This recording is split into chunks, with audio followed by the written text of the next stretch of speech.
Besahu fitidingiro bishitse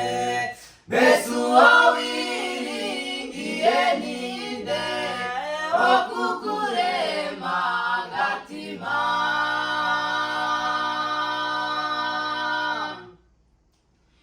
Munyabyaha we Besahu fitidingiro bishitse Besu wiringiye ninde okukurema gatima Jewe mfite umukiza ni Yesu Jewe mfite umukiza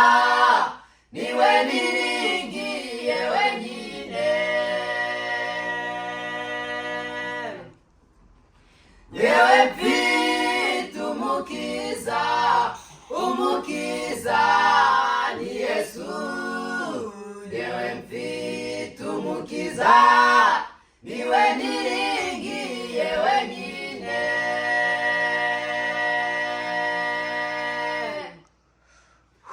Arubu cyangwa hashize iyo watewe n'agahinda ukumva uzinutswe kubaho n'indushyi uguhumuriza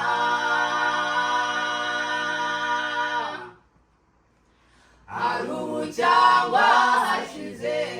iyo watewe n'agahinda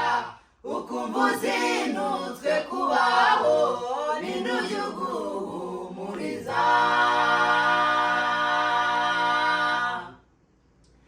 Yewe mfite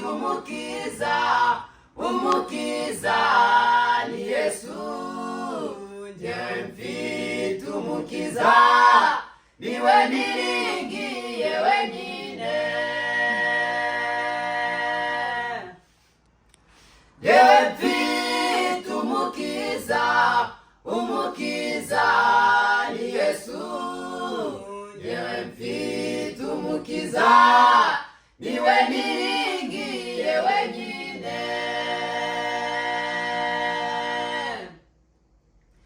Iyo umutima ucogoye umunezero wagurutse n'ibirejwi guhozase wiyambaziye nshuti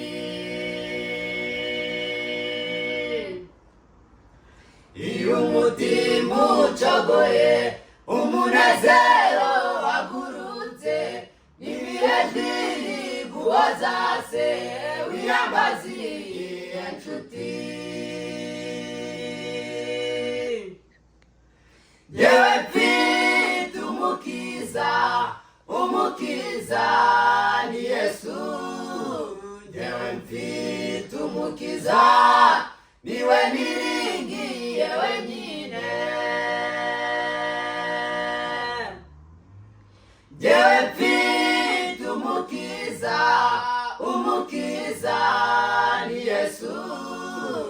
Yewe mfite umukiza niwe niringiye wenyine Iyo wibazibizaba iyo umiwe washobewe impande zose habuditse umucyo wawe uzava he Iyo wibazibizaba iyo umiwe washobewe impande zose habuditse umucyo wawe uzava he Yewe mfite umukiza ni Yesu Yewe mfite umukiza niwe nyenyeri y'umuseke Yewe mfite umukiza ni Yesu Yewe mfite umukiza niwe nyenyeri